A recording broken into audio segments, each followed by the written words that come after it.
افغانستان سے تعلقات کو تیز رفتاری سے بہتر بنایا جائے، اس لیے کہ حالات کے سدھار کی اگر کوئی کنجی ہے تو وہ افغانستان سے ہمارے تعلقات ہیں اور اعتماد سازی ہے۔ مجھے خوشی ہے کہ پچھلے دنوں میں کچھ پیش رفت ہوئی ہے، لیکن یہ پیش رفت بہت محدود ہے۔ ایک بڑے پیمانے پر اس اعتماد سازی کے لیے اقدام ہونا چاہیے، اور اس میں جو کردار بھی جو قوتیں ادا کر سکتی ہیں ان سے مدد لینی چاہیے۔ جماعت اسلامی اپنے آپ کو پیش کرتی ہے کہ امن کی خاطر، اور یہ پوری بیلٹ جو کہ ہماری قبائلی بیلٹ ہے اس میں جو کچھ ہو رہا ہے اس کے حوالے سے اگر امن کے لیے ہمیں جو کچھ بھی کرنا پڑے گا ہم اس کے لیے سامنے آنے کے لیے اور کام کرنے کے لیے تیار ہیں اور کر بھی رہے ہیں۔ کل جو وادی تیرا کا واقعہ ہوا یہ افسوسناک ہے۔ وہاں عمومی طور پر لوگ یہ بات کرتے ہیں کہ احتجاج پر گولیاں چلائی گئی ہیں اور فوج کی طرف سے چلائی گئی ہیں۔ حکومت کا کہنا یہ ہے کہ یہ جو دہشت گرد ہیں انہوں نے جو ہے وہ یہ گولیاں چلائی ہیں۔ دیکھیں، اس طرح مسئلہ کبھی بھی ریزالو نہیں ہوگا۔ جو لوگ وہاں موجود ہوتے ہیں ان کو نظر آ رہا ہوتا ہے سب کچھ، اور میں یہ سمجھتا ہوں کہ اس واقعے کی بھی پچھلے واقعات کی طرح تحقیقات بھی ہونی چاہیے، اور جو بھی کلپریٹ ہے، چاہے وہ فوجی ہو، سویلین ہو، بیوروکریٹ ہو، ڈپٹی کمشنر ہو، کمشنر ہو، جو بھی ہو، جب تک آپ اکاؤنٹیبلٹی نہیں کریں گے لوگوں میں اعتماد پیدا نہیں ہوگا۔ ٹھیک ہے، وہاں جرگہ ہوا ہے اور احتجاج لوگوں نے وقتی طور پر ختم کیا ہے، لیکن یہ مسئلہ اس طرح سے ریزالو ہوتے نہیں ہیں۔ اس طرح کے معاملات تو تحقیقات بھی ہوں اور کارروائی بھی کی جائے، چاہے کوئی کتنا بھی طاقتور ہو۔ اور دوسری بات یہ ہے کہ افغانستان کے ساتھ اعتماد سازی اور جتنے اسٹیک ہولڈر ہیں ان کے ساتھ ایک گریٹر ڈائلاگ، گریٹر جرگہ۔ جماعت اسلامی الحمدللہ 30 جولائی کو پشاور میں تمام قبائلی عمائدین کا ایک گریٹر جرگہ کر رہی ہے الحمدللہ، اور اس میں ہزاروں کی تعداد میں تمام ہمارے جو ضم اضلاع ہیں قبائل کے، وہ سارے کے سارے شریک ہوں گے۔ ان قبائلی اضلاع کو جب ضم کیا گیا تھا تو ان سے وعدے کیے گئے تھے، لیکن وہ وعدے پورے نہیں کیے گئے۔ وہاں ڈیولپمنٹ نہیں ہوئی ہے۔ وہاں سینکڑوں تعلیمی ادارے ایسے ہیں جہاں اس وقت تعلیم نہیں دی جا رہی ہے، اور یہ وہ صورتحال ہے جس کے نتیجے میں حالات مزید بگڑتے ہیں اور خراب ہوتے ہیں۔ وہاں بدامنی ہے، روز کاروائیاں ہو رہی ہیں اور اس پر عوام شہید ہو رہے ہیں اور ہمارے فوجی جوان بھی شہید ہو رہے ہیں۔ تو ایسی صورتحال میں ضد کے ذریعے یا رٹ قائم کرنے اور طاقت کے ذریعے مسئلے کو ریزالو نہیں کیا جائے گا۔ وہاں کے عوام کو، خاص طور پر یہ جو جنوبی بیلٹ ہے یا خیبر ایجنسی جو وسطی بیلٹ میں لگتی ہے، ان سب کے عمائدین کو ساتھ ملا کر یہ مسئلہ حل ہو سکتا ہے۔ 30 تاریخ کو انشاءاللہ خیبر پختونخوا کا پشاور میں ہونے والا یہ جرگہ، انشاءاللہ میں خود بھی اس میں شریک ہوں گا۔ ہم وہاں تمام عمائدین کی رائے بھی لیں گے اور امن کے لیے جو ہو سکتا ہے وہ اقدام انشاءاللہ تعالیٰ کیا جائے گا۔ اس وقت غزہ کی جو صورتحال ہے وہ بہت بھیانک ہے اور ایک انسانی المیہ ہے جو وہاں موجود ہے۔ روزانہ 40-50 لوگوں کو بمباری سے اور اتنے ہی لوگ جو ہیں وہ بھوک سے شہید ہو رہے ہیں۔ آپ تصور کریں کہ ہمارے بچے ہوں اور ہم ان کو نہ کھلا سکتے ہوں نہ پلا سکتے ہوں، اور اپنی آنکھوں سے ان کو مرتا ہوا دیکھیں تو کیا صورتحال ہوگی۔ میں مسلم حکمرانوں سے پوچھتا ہوں کہ کیا وہ اپنے بچوں کے لیے یہ گوارا کر سکتے ہیں کہ ان کے بچے ان کے آنکھوں کے سامنے مر رہے ہوں، کہ ان کو پانی نہ مل رہا ہو اور ان کو کھانا نہ مل رہا ہو، اور وہ برداشت کرتے چلے جائیں گے؟ میں مسلم دنیا کے سپہ سالاروں سے پوچھتا ہوں کہ وہ اس کو قبول کر سکتے ہیں؟ تو یہ فلسطین کے بچے بھی ہمارے بچے ہیں۔ بیت المقدس فلسطین میں ہے۔ انبیاء کی امامت نبی پاک صلی اللہ علیہ وسلم نے اس مقام پر فرمائی تھی، مسجد اقصیٰ پر۔ ہمارے لیے یہ عزت اور شرف کی جگہ ہے، اور وہ لوگ ہیں کہ جنہوں نے مزاحمت کو زندہ رکھا ہے، جنہوں نے حق اور باطل میں حق کے لیے قربانیاں دے کر پوری دنیا کے سامنے ایک تقسیم پیدا کر دی ہے۔ مغرب کے لوگ اٹھ کر کھڑے ہو گئے ان کی حمایت کے لیے، غیر مسلم لوگوں کی ایک بڑی تعداد ان کو سپورٹ کر رہی ہے، لیکن بدقسمتی سے مسلم دنیا میں ایک سناٹا نظر آتا ہے۔ افسوسناک صورتحال ہے۔ جماعت اسلامی یہ سمجھتی ہے کہ پاکستانی قوم کو مسلسل ان کے لیے آواز بلند کرنی چاہیے۔ امداد کرتے ہیں لوگ اور بڑے پیمانے پہ کرتے ہیں، لیکن امداد کے راستے بند کیے ہوئے ہیں۔ یہ جھوٹ پھیلایا گیا کل کہ رفح کراسنگ کھولی گئی ہے، ابو سلیم کے ذریعے سے چند ٹرک اندر گئے، جہاں 22-23 لاکھ انسان موجود ہوں وہاں 100 ٹرک بھی چلے جائیں گے تو کیا ہوگا ٹرالے. لیکن ابھی تک مصر نے رفح کراسنگ وہ نہیں کھول رہا ہے. خوف کھانے والے یہ لوگ ہیں امریکہ سے. غلام بن کر یہ سارے مسلم حکمران ٹرمپ کی طرف دیکھتے ہیں اور اس سے آشیرواد لینے کے چکر میں مسلمانوں کا خون ہوتے ہوئے دیکھ رہے ہیں, نسل کشی ہوتے ہوئے دیکھ رہے ہیں. اس لیے ہمارا یہ فرض بنتا ہے کہ ہم آواز بلند کریں, ورنہ اللہ کے ہمیں جواب دینا پڑے گا. ہمارے بچے روز بھوک سے مر رہے ہیں اور بمباری سے مر رہے ہیں, شہید ہو رہے ہیں. وہ ڈٹے ہوئے ہیں, کھڑے ہوئے ہیں, لیکن ان کا کوئی پوچھنے والا نہیں ہے. اگر مسلم دنیا ڈٹ کر بات ہی کرنا شروع کر دے, ان کی فوجوں کی طرف سے واضح میسج چلا جائے, تو آپ نے دیکھا تھا کہ ایران کے میزائل ابھی گرنا شروع ہوئے تھے تو جنگ بندی کرنے کے لیے ٹرمپ کود کر آ گیا تھا, ورنہ اس سے پہلے تو وہ خود بھی حملہ کر رہا تھا. لیکن جس وقت تل ابیب کے اوپر ایران کے میزائل گرے ہیں, فوراً جنگ بندی کے لیے امن کا سفیر بن کر ٹرمپ سامنے آ گیا. لیکن یہ ٹرمپ کیا کر رہا ہے کہ جب 3 دفعہ معاہدہ 4 دفعہ معاہدہ کیا ہے اور اس سے پیچھے ہٹ جاتے ہیں. اور ابھی بھی 2 دن پہلے بھی ایک معاہدہ کا ڈرافٹ بن گیا, سب کچھ مکمل ہو گیا, لیکن اس سے پیچھے ہٹ گئے. اور ہردہ سرائی کرتا ہے ٹرمپ اور ان کے وزیر کرتے ہیں. تو یہ تماشا بھی دیکھ رہے ہیں, بلکہ شریک ہیں اس پورے جرم میں. میں پاکستان کی حکومت سے یہ کہنا چاہتا ہوں, مجھے فلسطینی حماس کے رہنما خالد مشعل صاحب نے فون کیا اور ان سے کہا کہ اپنی حکومت سے بات کریں کہ وہ کوئی ڈیلیگیشن بنائے, وہ عالمی رہنماؤں سے بات کریں, وہ ترکی سے, تو جتنے بھی ممالک ہیں, ملیشیا, انڈونیشیا, سعودی عربیہ, اور پھر اس کے بعد ساؤتھ افریقہ. ابھی تو فرانس نے بھی فلسطینی ریاست کو تسلیم کرنے کا اعلان کیا ہے. پھر لائک مائنڈڈ لوگ ہیں جو کہ اس وقت فلسطین کے کاز کے ساتھ کھڑے ہیں اور ایکٹیو پارٹیسپیشن کریں. یہ نہ دیکھیں کہ ہم کوئی ایسا کام کریں گے تو ہم سے امریکی صدر ناراض ہو جائے گا. میں نے پرائم منسٹر کو کال بھی کی, انہوں نے مجھے یقین بھی دلایا کہ میں کام کروں گا, لیکن صرف یقین دلانے سے اور بات کرنے سے مسئلہ حل نہیں ہوگا. بیان, انہوں نے خود کہا کہ صرف بیان سے تو کچھ نہیں ہوتا, بہت برا حال ہے. تو پرائم منسٹر صاحب پھر اس کے لیے کچھ کیجئے, نکلیں آپ فلسطین کے لیے نکلیں. ہم سارے سیاسی اختلاف کے باوجود اگر آپ فلسطینیوں کے لیے پیش قدمی کریں گے, ہم آپ کے ساتھ تعاون کریں گے. آپ جائیں, مختلف ملکوں کا دورہ کریں, آپ جائیں اور صرف ایک ایجنڈے پہ کہ یہ کھلنا چاہیے, اور آپ انیشیٹو لیں. پاکستان کی طرف لوگ بڑی امید سے دیکھتے ہیں, فلسطینی بھی دیکھ رہے ہیں, ان کے بچے دیکھ رہے ہیں. آپ ان بیٹیوں کی پکار کیوں نہیں سنتے جو ویڈیو بنا کر کہیں سے اپلوڈ کر دیتی ہیں اور کہتی ہیں کہ ہمارے لیے کوئی کیوں نہیں آتا ہے. ہم قیامت کے دن شکایت کریں گے اللہ کے اور اس کے رسول سے کہ یہ امت مسلمہ تماشا دیکھ رہی تھی اور ہم مر رہے تھے. تو آپ انیشیٹو لیں اور فوجوں کی طرف سے واضح طور پر اعلان ہونا چاہیے. میں فیلڈ مارشل صاحب سے بھی کہنا چاہتا ہوں کہ ہمارے جو بھی اصولی اور جمہوری اختلاف اس بات سے ہیں کہ جو اس ملک میں سب کچھ چلتا رہتا ہے, لیکن اس کے باوجود جب وہ مختلف ممالک کے دورے کرتے ہیں, جب وہ معیشت پر بات کرتے ہیں, جب وہ تجارت پر بات کرتے ہیں, تو پھر پاکستان جو کہ واحد ایٹمی طاقت ہے, اور پاکستان جس نے ابھی ایک بڑے دشمن کو الحمدللہ سبق سکھایا ہے, پوری قوم نے آپ کا ساتھ دیا ہے, تو آپ فلسطینیوں کے لیے بھی اتنی ہی آواز بلند کریں. اور عملی طور پر کچھ چیزیں سامنے آنی چاہیے جس سے یہ میسج ملے کہ بہت ہو گیا ہے.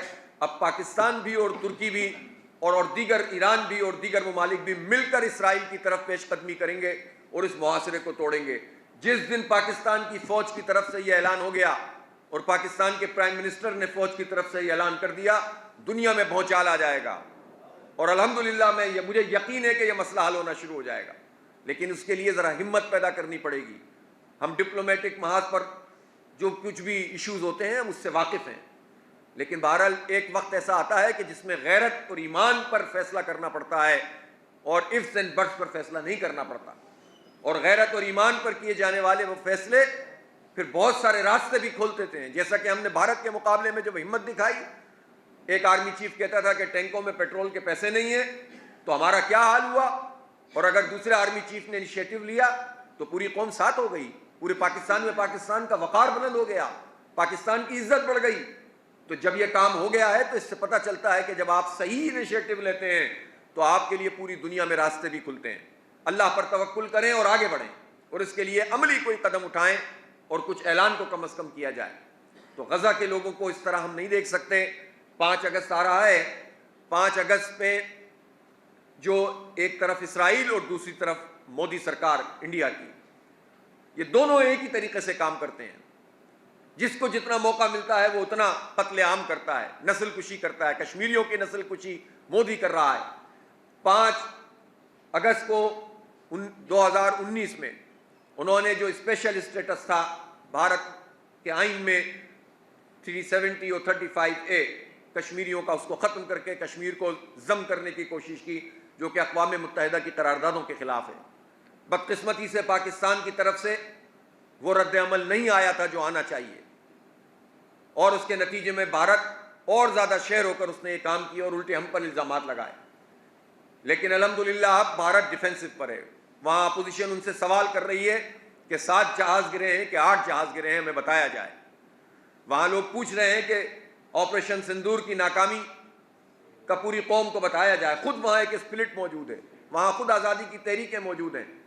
تو اس وقت موقع ہے کہ ہم اس 5 اگست کو عملی طور پر ایگریسو طریقے سے منا کر پوری دنیا میں بھارت کو بے نقاب کریں. اور ہمارا مطالبہ یہ ہونا چاہیے کہ یہ 370 اور 35A کو قلعدم ہونا چاہیے، اور اسی طرح کشمیر کی حق خود ارادیت کو تسلیم ہونا چاہیے. اس کے بغیر یہ ثالثی ڈرامے بازی کے علاوہ اور کچھ بھی نہیں ہوگی، چاہے وہ ٹرمپ کہتا ہو یا کوئی بھی کہتا ہو. آلو پیاز کی سیاست اور تجارت کے لیے کسی کی ثالثی قبول کرنا یہ ڈرامے سے زیادہ کچھ بھی نہیں ہوگا. اس لیے ہم یہ سمجھتے ہیں کہ 5 اگست کو ہمیں نہ صرف یہ کہ کشمیر بلکہ فلسطین اس کے ساتھ مل کر بڑے پیمانے پر اس پر بات کرنی ہوگی. اور جماعت اسلامی یہ اعلان کر رہی ہے کہ 5 اگست کو ہم یوم حقوق کشمیر و فلسطین منا رہے ہیں، اور ہم پوری پاکستانی قوم سے یہ اپیل کرتے ہیں کہ اس دن احتجاج بھی کریں، یکجہتی کا اظہار بھی کریں فلسطینی اور کشمیریوں سے، بھارت اور اسرائیل کو بے نقاب بھی کریں، اس لیے کہ ان دونوں کا گٹھ جوڑ ہے. اسرائیل پوری بھارت پاکستان جنگ کے دوران اس کے ڈرون استعمال ہوتے رہے، اس کی ٹیکنالوجی استعمال ہوتی رہی، اس کے ڈیلیگیشن ہر مہینے تقریباً انڈیا میں جاتے ہیں، کشمیر میں پہنچتے رہے ہیں، اور وہ سب مل کر یہ کارروائی کر رہے ہیں. اس لیے 5 اگست کو یوم حقوق کشمیر و فلسطین کے طور پر منایا جائے گا. اور ہم یہ سمجھتے ہیں کہ ان تمام ایشوز پر پوری قوم کو ایک اعتماد دینے کی ضرورت ہے. میں یہاں کراچی میں موجود ہوں تو کراچی کا جو حال ہے وہ سب کے سامنے ہے. ذرا سی بارشیں ہوتی ہیں پورا سسٹم بے نقاب ہو جاتا ہے، کوئی مسئلہ ایڈریس نہیں ہو رہا، نہ بجلی کا نہ پانی کا. کہ الیکٹرک کی دہشت گردی اسی طرح جاری ہے، K4 منصوبے میں جھوٹ بولتے ہیں، وزٹ کرتے ہیں، دھوکہ دیتے ہیں. ہر حکومت یہ کام کرتی ہے، یعنی جہاں 40 ارب روپے سال میں دینے چاہیے اس پروجیکٹ کو آگے بڑھانے کے لیے، وہاں 3.2 ارب دے رہے ہیں اور جھوٹ بولتے ہیں کہ ہم مکمل کر دیں گے. ساری حکومتیں یہ سب وفاقی اور صوبائی ہیں. پیپلز پارٹی سے تو خیر توقع کیا ہے، اس نے تو بیڑا غرق کر ہی دیا ہے. 19 سال ہو گئے ہیں اس منصوبے کو، اور اس کی قیمت بڑھتی چلی جا رہی ہے اور مکمل نہیں ہو رہا. آگے کے حالات اور زیادہ خراب نظر آتے ہیں. اسی طرح سے اختیارات منتقل نہیں کرتے ہیں، ٹیکسوں پہ ٹیکس لگائے چلے جا رہے ہیں، لوگوں کو جو ہے وہ نان ایشوز میں الجھایا ہوا ہے. تو ایک بدترین کرپشن اور لوٹ مار ہے جو یہاں سندھ حکومت کی سطح پر موجود ہے. اور بدقسمتی سے ان کے اتحادی ہیں MQM والے، اس لیے کہ اگر وہ یہ کہتے ہیں کہ صوبائی اسمبلی میں ہم اپوزیشن ہیں تو یہ سب ہم ڈرامے پہلے بھی دیکھتے رہے ہیں. ویسے تو MQM کی اب کیا پوزیشن ہی کیا ہے، 2-2 ہزار ووٹ لے کر تو ان کو سیٹیں پکڑائی گئی ہیں، تو ان کی کیا اپوزیشن اور کیا ان کی حکومت. لیکن وفاق میں وزارتیں پکڑ کے بہت سکون سے بیٹھے ہوئے ہیں، اور پیپلز پارٹی کے ساتھ مل کر ان سارے جرائم میں شریک ہیں. تمام اداروں پر پیپلز پارٹی نے قبضہ کیا ہے، شہری اداروں پر، اور MQM اس میں شریک جرم ہمیشہ رہی ہے اور ابھی بھی ہے. نورا کشتی کریں گے لیکن ساتھ بیٹھ کر سینٹ کا انتخاب لڑیں گے، تنخواہیں اپنی بڑھائیں گے، باجوہ کو ایکسٹینشن دیں گے، کراچی کے تمام اداروں پر قبضہ کریں گے اور کراچی کے حقوق کو پامال کریں گے. اسٹریٹ کرائم میں کوئی کمی نہیں آ رہی ہے. 26,000 موٹر سائیکلیں صرف ایک سال میں 6 مہینے میں 26,000 موٹر سائیکلیں چھن گئی ہیں. آپ بتائیے، 20 لاکھ نمبر پلیٹیں دی ہیں اور 26,000 موٹر سائیکلیں چھن گئی ہیں. آپ اندازہ لگائیے. آپ 80 لاکھ نمبر پلیٹیں ہیں نہیں ان کے پاس، اور پریشر اتنا ڈال رہے ہیں، ڈبل ریٹ چارج کر رہے ہیں. ہر چیز میں بیڑا غرق ہے، اور نان ایشوز میں الجھا دیتے ہیں. اجرک کو ایشو بنا دیتے ہیں اور دونوں مل کر کھیلتے رہتے ہیں، بیوقوف بناتے ہیں لوگوں کو. یہ بیوقوف 40 سال سے بنا رہے ہیں، اور سندھیوں کو اور مہاجروں کو پتہ ہے کہ یہ دونوں مل کر ہمارے ساتھ کیا کھلواڑ کر رہے ہیں. اس لیے کہ کسی ناٹک میں آنے کے بجائے اصل بات یہ ہے کہ جو صحیح بات ہے اس کے اوپر لوگوں کو کھڑے ہو جانا چاہیے، حکومت کے خلاف اور ان کے اتحادیوں کے خلاف. بہت بہت شکریہ. جی جی. آپ کی جماعت کے علاوہ اور بھی جماعتیں پولیٹیکل پارٹیز شامل ہیں اس میں، کیونکہ دیکھیں اصولاً تو تمام جماعتوں کی یہ ذمہ داری بنتی ہے، حکومت کی سب سے زیادہ بنتی ہے اور اپوزیشن کی بھی، لیکن آپ اس بات کو اچھی طرح جانتے ہیں کہ کشمیر کا معاملہ ہو یا فلسطین کا، بلکہ پاکستان کے عوام کے بھی اگر کوئی جینوئن ایشوز ہیں، بجلی کا مسئلہ ہے، ہم نے دھرنے دیے، تو ہمارا تو نہ حکومت کی کسی پارٹی نے ساتھ دیا، نہ اپوزیشن کی کسی پارٹی نے ساتھ دیا، بلکہ ہم سے ہی پوچھتے رہے کہ ریٹ کم ہوئے کہ نہیں ہوئے، جب ہو بھی گئے تب بھی شکوک پیدا کرتے رہے، حکومت کا ساتھ دیتی رہی اپوزیشن، بجائے اس کے کہ اچیومنٹ مانتے اور سب مل کر جد و جہد کرتے۔ تو ہماری اپوزیشن کا المیہ یہ ہے کہ خوفزدہ رہتی ہے، اور وہ اس کے نتیجے میں بجائے اس کے کہ حکومت کے ساتھ لڑائی کرے، خود جماعت اسلامی کے خلاف پروپیگنڈا شروع کرنا کر دیتے ہیں۔ تو یہ طریقہ نہ حکومت کا صحیح ہے، نہ اپوزیشن کا صحیح ہے، نہ کشمیر، نہ فلسطین اور نہ عوام کے ایشوز۔ اس وقت نہ صرف یہ کہ حکومتی پارٹیاں اس پر کچھ نہیں کر رہی، بلکہ اپوزیشن جماعتیں بھی کچھ نہیں، سب امریکہ کی طرف لائن لگا کر کھڑے ہوئے ہیں۔ کوئی جو ہے وہ سینیٹروں سے مل رہا ہے، کوئی کانگریس مین سے مل رہا ہے، کوئی امریکہ کے صدر سے ملنے کا خواہاں ہے۔ تو حکومت اور اپوزیشن دونوں انجمن غلامان امریکہ کا ایک زبردست جیتا جاگتا جو ہے وہ نمونہ ہے۔ اسی طرح سے ان ایشوز پر یہ لوگ بات نہیں کرتے، لیکن اگر ان کو اپنی تنخواہیں بڑھانی ہو سب ایک ہو جاتے ہیں، سینٹ میں بندر بانٹ کرنی ہو۔ اب آپ دیکھیں سینٹ میں یہ بات سامنے آئی کہ جس کا ووٹ تھا اس نے خود کاسٹ نہیں کیا، بڑے ادب سے سب نے مل کر آپس میں طے کیا کہ پہلا ووٹ ڈال دیا گیا، وہ نہیں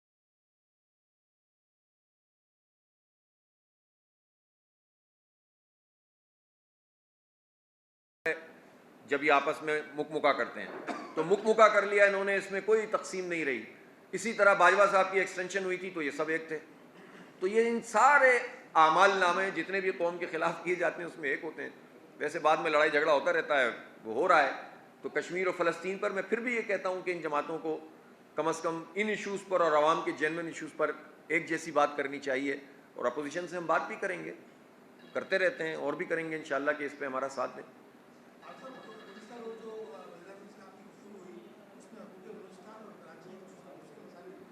میں نے صرف چونکہ وہ ایک نقطے پر تھا، ایک اور بات بھی میں نے کی تھی، لیکن وہ انہوں نے چونکہ اس کو ریکٹیفائی کر لیا تھا تو مجھے ضرورت نہیں ہے کہ میں اس پہ بات کروں، اور میں نے کہا بھی تھا کہ یہ میں صرف آپ کے لیے بات کر رہا ہوں۔ دوسری بات جو ہے جو اہم ترین تھی، چونکہ خاص یہ ایجنڈا تھا فلسطین کا، تو میں نے فلسطین پہ ہی بات کی تھی۔ باقی بلوچستان کے حوالے سے تو حکومت نے ایک کمیٹی بنائی ہے، تو ہم تو مذاکرات پہ یقین رکھتے ہیں اور اسی کے ذریعے سے مسئلہ حل کرنا چاہتے ہیں، لیکن ہم جمہوری عمل پہ بھی یقین رکھتے ہیں، جمہوری جد و جہد پہ بھی یقین رکھتے ہیں۔